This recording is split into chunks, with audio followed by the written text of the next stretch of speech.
Welcome to PID Radio. I'm Derek Gilbert. And I am Sharon Gilbert, and welcome to the bunker. Yes, all listeners in the potosphere and all the ships at sea. This is the Tuesday PID Radio, and we thank you for joining us. We sure do. You know what? I'm happy to be home tonight.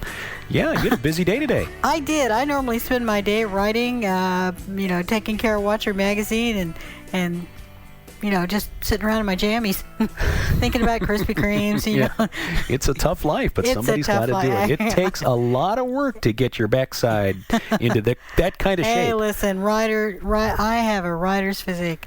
Seriously, I do spend my day working on Watcher Magazine and lots of other things, so I'm busy. It's just I'm home. However, today, I was not home. I was doing my civic duty downtown in the county seat of St. Louis County, and I was on a jury. Juror number 9. Yeah, well, I was originally juror number 11, and now I've been moved up. You moved up this week's ranking. My goal is to make it up to 1 with a bullet. Yeah. No, maybe not with a bullet. The bad thing was chair number 11 was more comfortable, wasn't it? It was. I have short legs, and chair number 11 was really very comfortable, and then we switched over to 9, and I don't like it. I'm squeezed, Well, anyway, I asked the very kind bailiff if he knew a way to fix the chair, but he didn't. So anyway, I'm through that. I have another day tomorrow. We'll continue with the trial and hope it wraps up tomorrow. And I get to come back home but my jammies back on. That would be nice. I know it. We need we need to mention a couple of podcasts very quickly. Oh yes, you were telling me about. We want to first of all, we want to thank Zeph Daniel for having us on his podcast, Channel Z, which we posted a link to at the forum. peeringintodarkness.com/forum. Zeph is an interesting guy. He's a writer, background, comes out of Los Angeles, and has some connections in the show business world, and is now off in the middle of New Mexico, not far from Los Alamos. He claims not to know where that missing 600 pounds of plutonium is, but he had us on his program. He glows at night, though. Yeah, he does, and it does some interesting original music, and he had us as a guest. We talked for a little over an hour and had a great time. So we've got a link. We'll post another link in the show notes for today to the Channel Z podcast if you want to take a listen. Interesting guy, and he's always entertaining. Mm-hmm. Oh, yeah, we had a really good time. Yep. And the other one you were going to mention? Well, yeah, one of our regulars at the Peering into Darkness forum, John Wilkerson, who you might remember we interviewed some weeks ago when he was down volunteering at Bay St. Louis in the aftermath of Hurricane Katrina. Had not anything to do with St. Louis, Missouri. This was Bay St. Louis, Mississippi, which was ground zero. Oh, Mississippi, that's right. It's not Louisiana, is it? No. Yeah, Bay St. Louis is just across from New Orleans. Right, that's why I always think it's part of New Orleans, but it's not. It's in Mississippi. Sorry about that. Yeah, and they got slammed hard. It was, flattened. And John is an IT guy, a computer geek extraordinaire, and he started a podcast called Homeschool Tech Pilot, which is aimed at homeschoolers and giving them basic advice on how to maximize the use of the computer as a tool. And he's got his first show out, which deals with basic internet security, which is really important, given that there are so many people out there trying to hack into your computer that you don't even know about. Oh, yeah. So we'll post a link to his excellent program, Homeschool Tech Pilot, some real good basic tips, even if you're not homeschooling and you just want some good advice on how to protect yourself so you can practice safe web. And in other shows, we'll deal with other aspects of the use of the computer as a tool. He could become the Leo Laporte of podcasting for homeschoolers. He just needs to get a bunch of Hawaiian shirts. That's right. Or bowling shirts. Right. Yeah. So, take a look for that. We'll put a link to Homeschool Tech Pilot podcast in the show notes. And now on to the news. Well, I missed most of the news today, so I've been catching up as I came home. But I did catch this one little tidbit. Apparently, J.P. Morgan is planning on moving most of his company overseas. Well, thank you so much. We made you rich, and now you're going to go to India. And what a surprise. Imagine an American company moving things offshore. Yeah. And isn't it interesting that this story is featured not in the American press, but in the Hindustan Times? Yes, because they're very excited about it. Sure. India's getting 4,500 new jobs. Well, for what they're going to hire these guys for, the graduates of Indian colleges will probably be just as qualified as the graduates of American colleges, and they'll work a lot cheaper. And as you pointed out, because we are moving to a global economy with everything tied together by high-speed internet, having somebody that's physically in the next room is not as important as just somebody who knows how to use the internet properly. A Meramexistan. Yeah.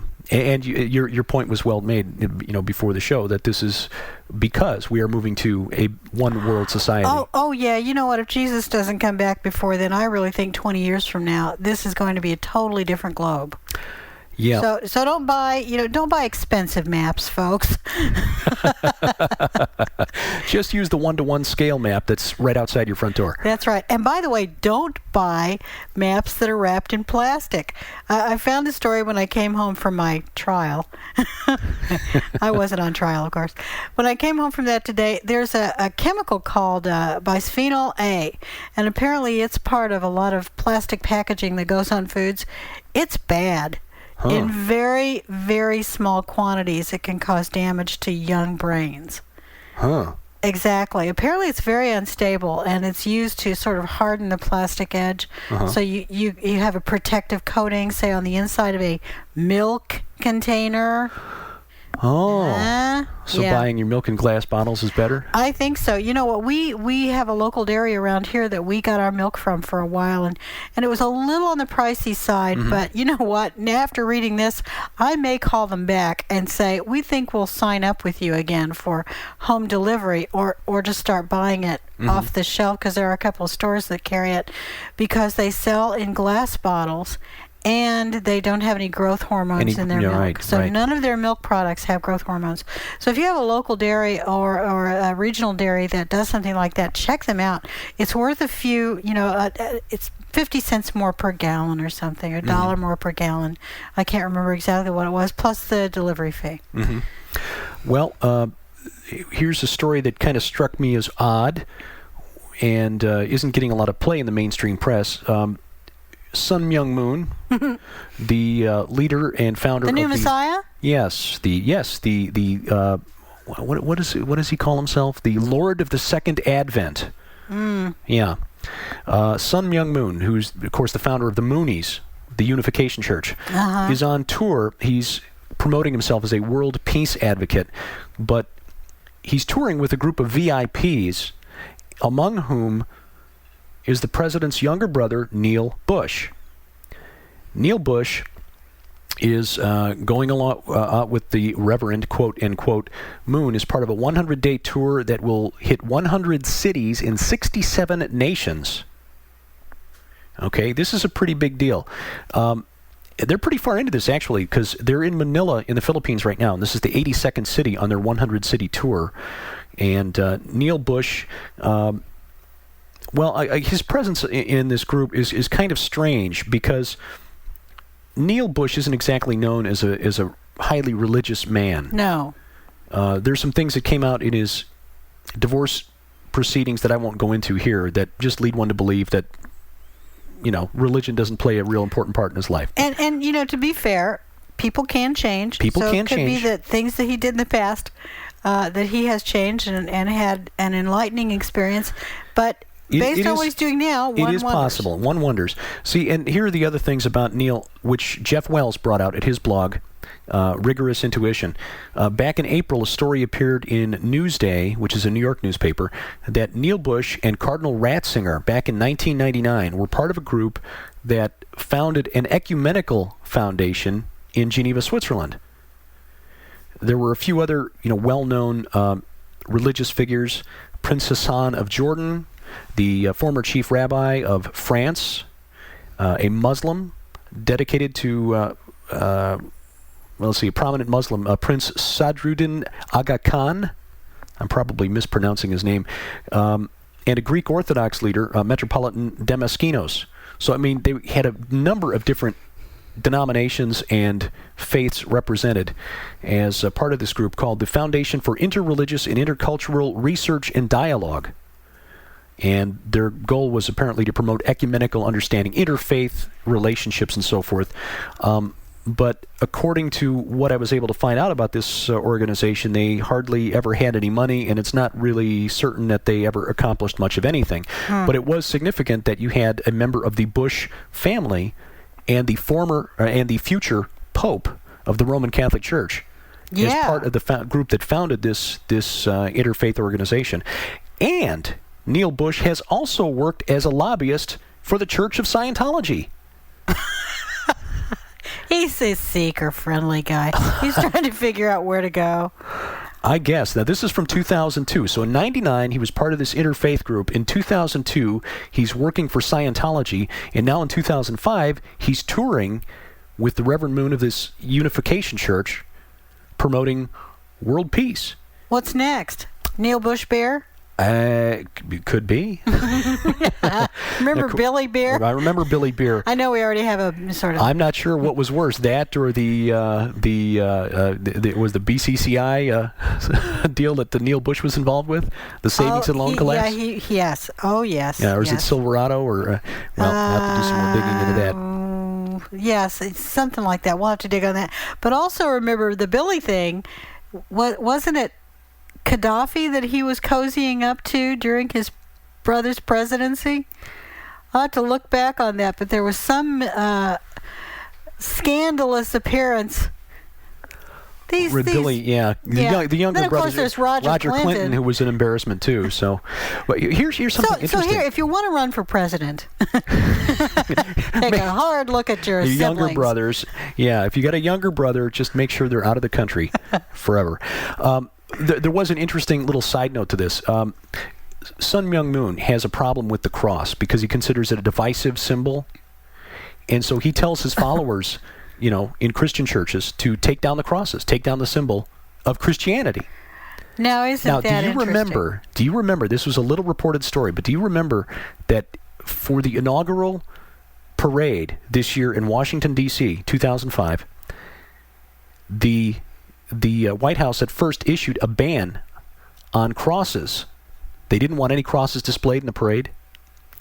And after Christian groups complained, they backed off and changed the policy. But they weren't going to allow crosses to be displayed. And then you just have to wonder now, because Papa Bush, George Sr., has been a real buddy of Reverend Moon for a long time also. Oh, yeah, and let us not forget that he was crowned by some Washington upper echelon folks. Members of Congress, senators and congressmen, back in March of this year, right.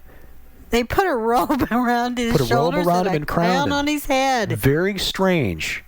We'll need to do a show on Sun Myung Moon at some point because his influence in Washington is very powerful, but it's very quiet. I have to say that it also creeps into evangelical Christianity. It does. There are a number of very prominent evangelical Christians who are very tight with Sun Myung Moon, and we're probably spending more time on this story than I thought. But we are. You know what? We're going to have to go to our guest because we have a fascinating interview with Stan Deyo that you just have to hear on the Tower of Babel. Right. It's going to curl your hair. It will, because we started on the Tower of Babel, and it leads into some other areas, and so you just need to pay close attention. Right. We just better just go right to Stan because we don't want people to miss any of this. We're pleased to have back with us by telephone Stan Deyo, author, researcher, archaeologist of some note, and all-around adventurous guy. Renaissance man. Yes, by telephone to talk about Stargates, the Tower of Babel, and various and assorted other things. Stan, thank you for joining us again on PID Radio. Thank you for having me, guys. It's good to talk to you again. And by the way, my name really isn't Stan Da Vinci, but... I thought that portrait looked familiar. The Deyo name is much more noble.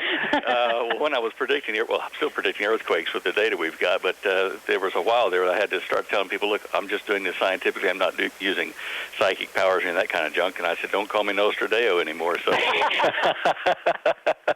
going to have to get you a theme song. Yeah, that would be cool. Banana boat song, that'll do.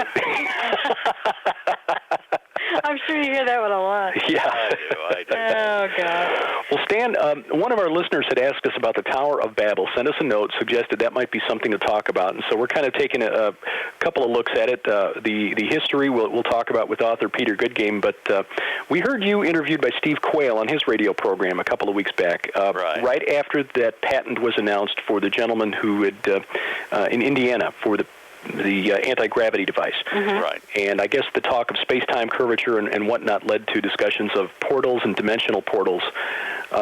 What do you think would have prompted God to come down to Earth and intervene at the Tower of Babel to stop construction? Well, it's interesting because in that account in the Hebrew, in fact, I think in the King James translation as well, when Nimrod is building the Babel Tower, by the way, in the Mideastern dialect, Babel is the gateway of God. Okay. Right. That's what that means. It's not the Tower of Confusion. It's Bab, door, and El, God, for like Elohim. Anyway, when he was building that, he was building a ziggurat-type structure, which had, it was probably square sectioned at the base, like a pyramid, but it had steps going all the way around in a winding spiral up to the top. Now, it could have been a round one. There's discussion whether it was round or square, but basically it was conic shaped going up many stories. And he was building this to access the gods, in essence, the doorway to the gods. Now you think, well, a tall building, well, they could have gotten a tall mountain and done the same thing. Why did this tall building make any difference? Yeah.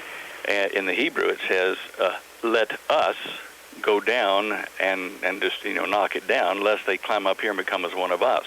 Right.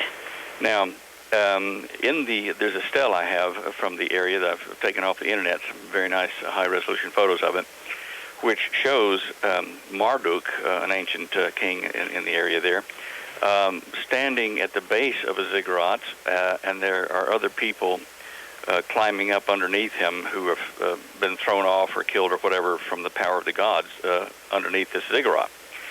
And it's an old, well-worn stele, but up at the top of it, I put it through Photoshop and changed the contrast, and I could find at the very apex of it was a circular or spherical thing, because it was done in two dimensions. I can't tell either way, but it was glowing, a big circular ring-looking thing that was glowing.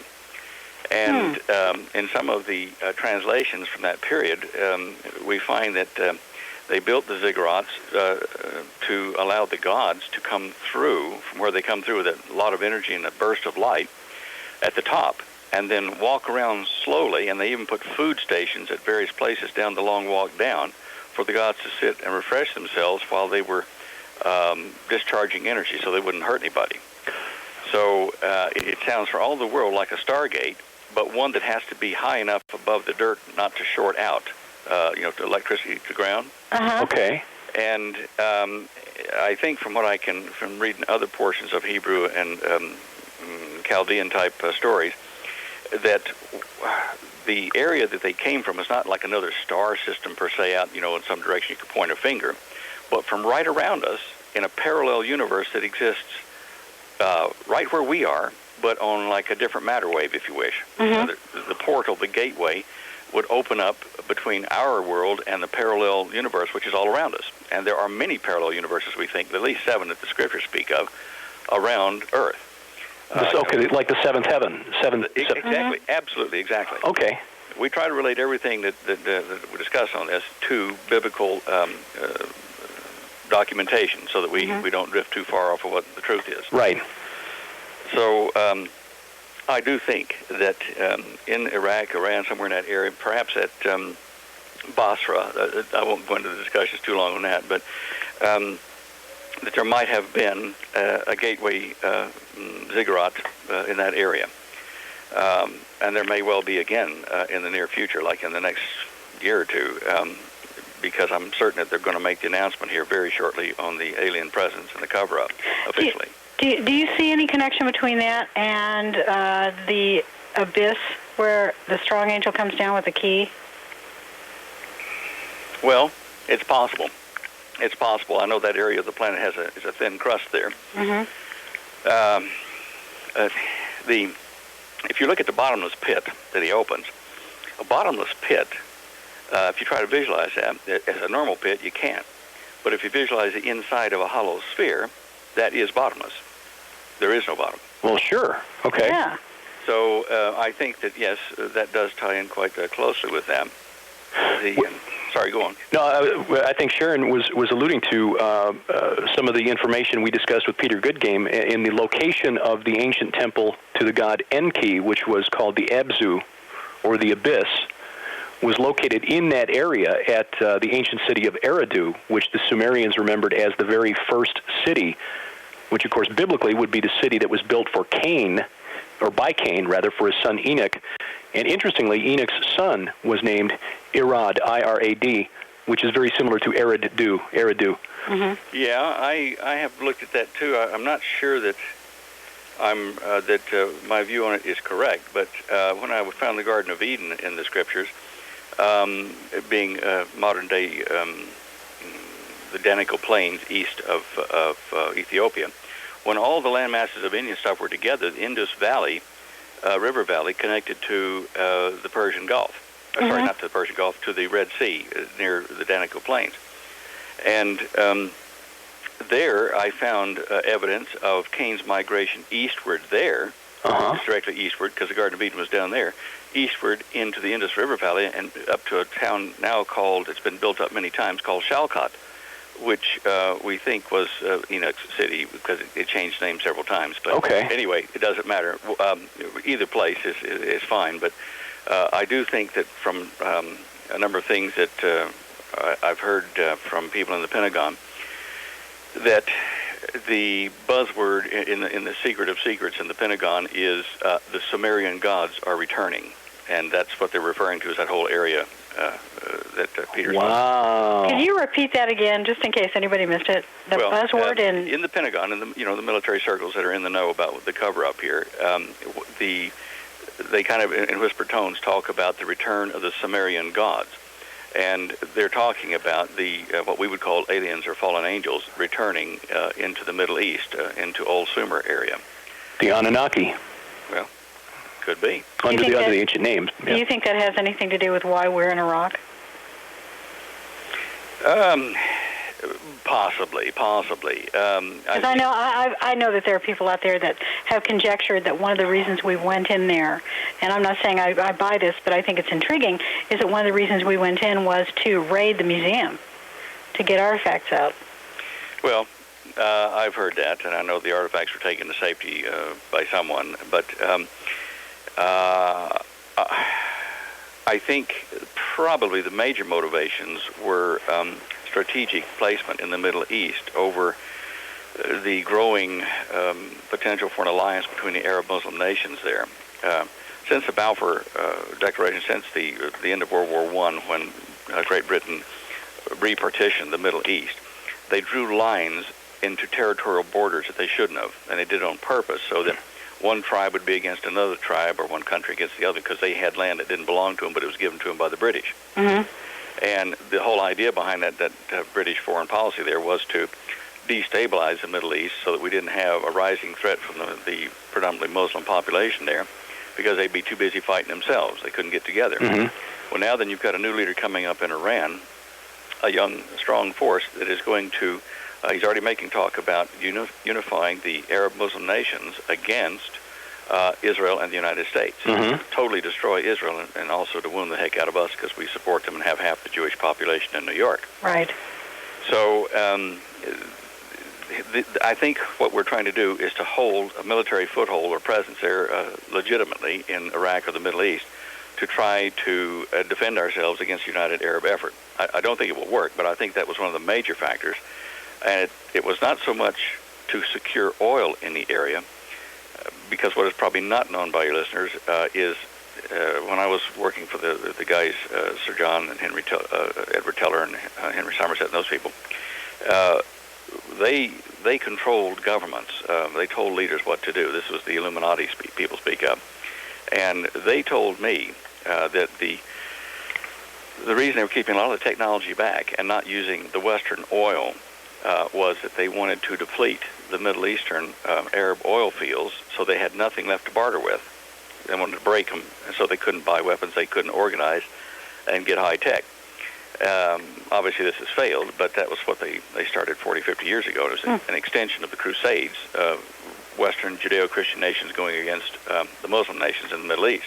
Mm-hmm. We have a lot of oil, a huge amount of oil, capped off in Australia and in the North Sea, a number of places over the planet. And when I say we, I mean the Western nations. And a lot of it primarily U.S. finance stuff. But it's been capped off, not to be used, and it will only be used for fuel as a transition in their plan once a global government's set up so that inequities can be legislated immediately, to make life bearable for everyone. Mm-hmm. And they want to transition over the next 30, 40 years after that into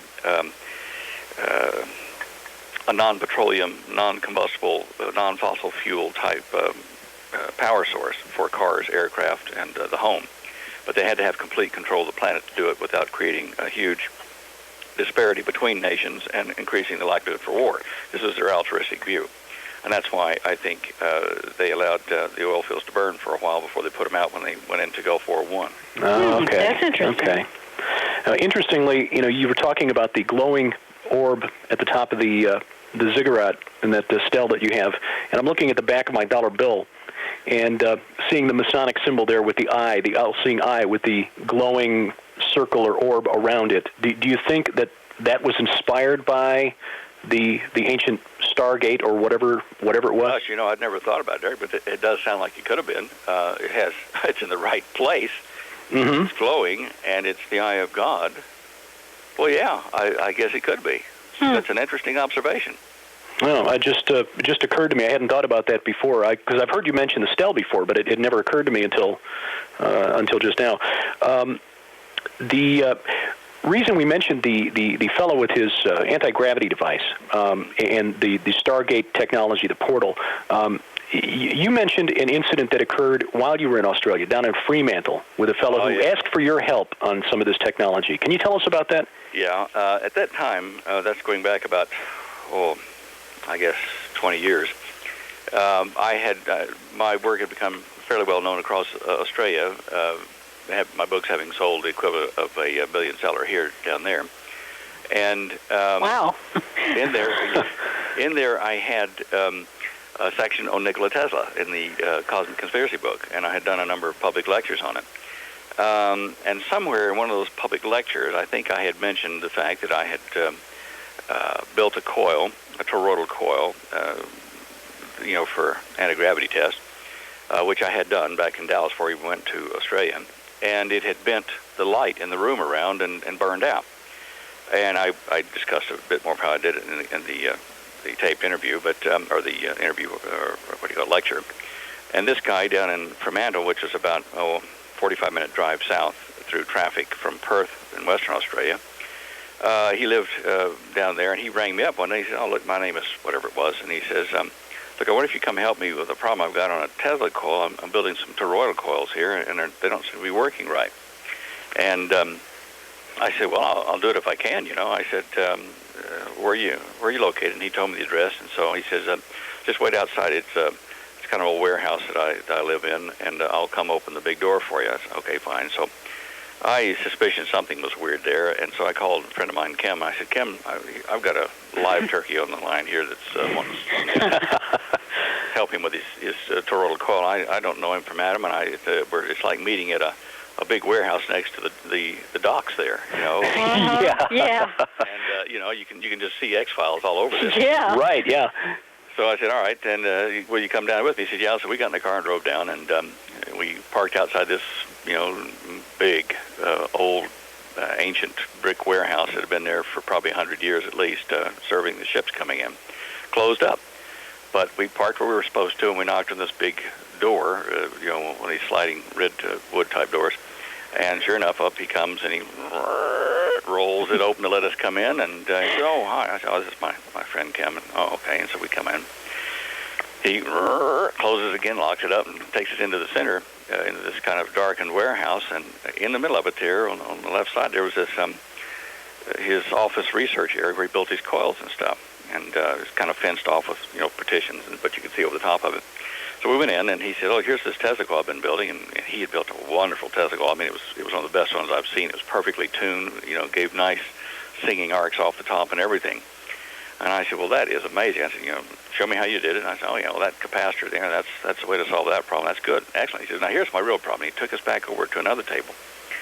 And here was this thing about the size of a pizza pan, and, big pizza.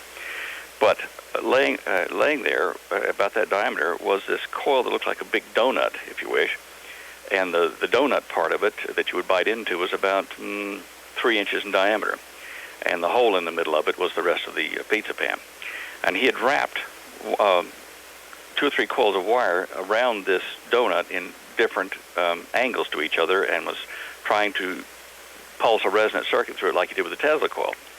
And he said, "I heard that you built one of these." And I said, "Yeah, mine was slightly different, but the same principle." And I said, "Mine, I don't know whether I'm going to be much help." I said, "Because mine, when I fired it, I got nauseous instantly, and the light from the room around me seemed to be painted on saran wrap or plastic wrap, and it just pulled into the center of the coil like the whole room was just sucked into it, but it wasn't. It's just the light," I said, "and then it burned out, and I couldn't get it to work again." He said, "Well, now, that's what interests me." He said, "I had the same thing happen with this coil here, and I can't get it to work again. So I built another coil, and I put it here on the table. I couldn't get it to work. I moved it across the room, and it worked, and then it burned out. Then it wouldn't work again."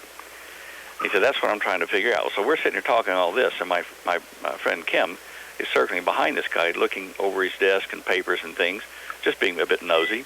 And he lifted a calendar off the wall a bit with his finger very quietly, and there was Hebrew written behind it. Huh.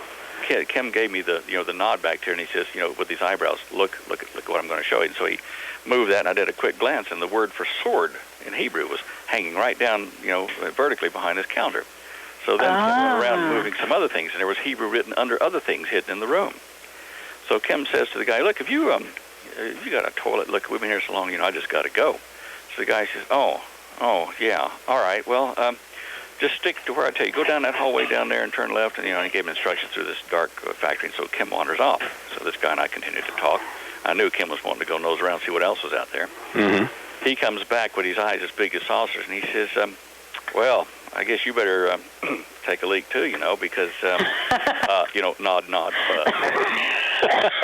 And I says, "Oh, yeah, look, here, you guys talk for a second. I guess I got to go too," I went off. And when I went past Kim, he said, "Look in the room on your right." And so I went on down there, and the room on the right was this big kind of square room, completely sealed off except for a doorway that was locked, and there was a glass window about maybe 8 inches square in it. And I looked in there, and I'll tell you what, my jaw nearly hit the floor. There was a big goat's head with horns like the Satan symbol up on the wall over a throne. A throne chair, and on the floor was the big circle with the pentagram and stuff in it, and candles. And they weren't going at the moment, but all that devil stuff that you want to see was inside there.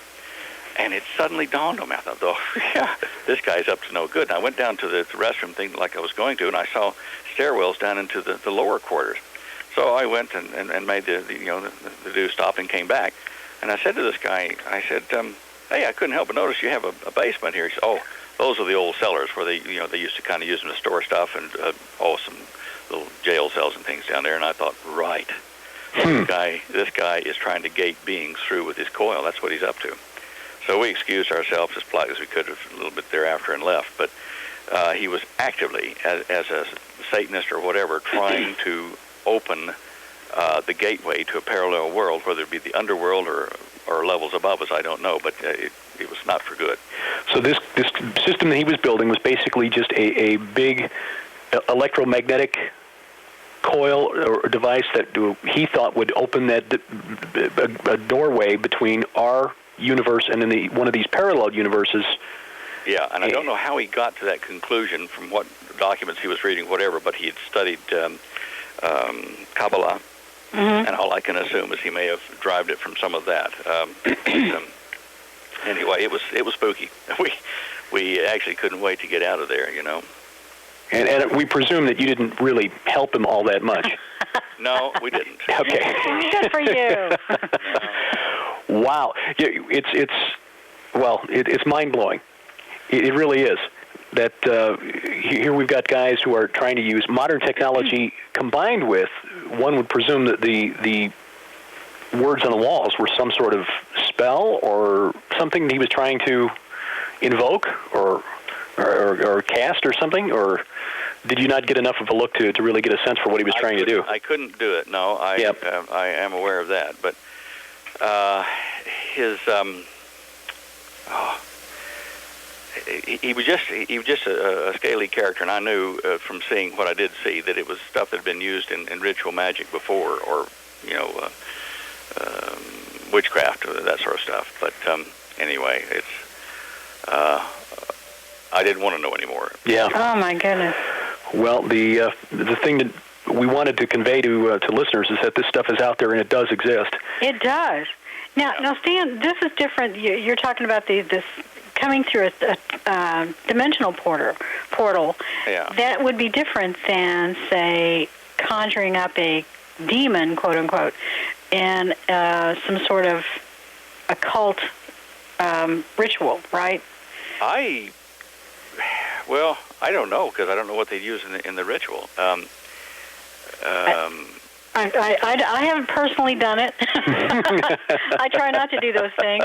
In fact, I just assume they not come through. But I was just thinking if maybe there are demons that are actually in our world, and then there are others that are fallen angels, maybe, that are in another dimension, and they have to come through a different way. I was thinking in particular about the Babylon working that was done by Jack Parsons. I don't know that or about his work, but if you go back to about the angel going down, unlocking the abyss to let him out, that's an underworld, a dimension beneath us in energy. You see what I'm saying? Right. A lot of people over the ages have reported that ghosts, when they appeared in the room with them, lowered the temperature of the room. Yes, that's a very common observation, right? That's true. As the energy density decreases in the under parallel universe, where it's less energy per square centimeter or cubic centimeter. Right.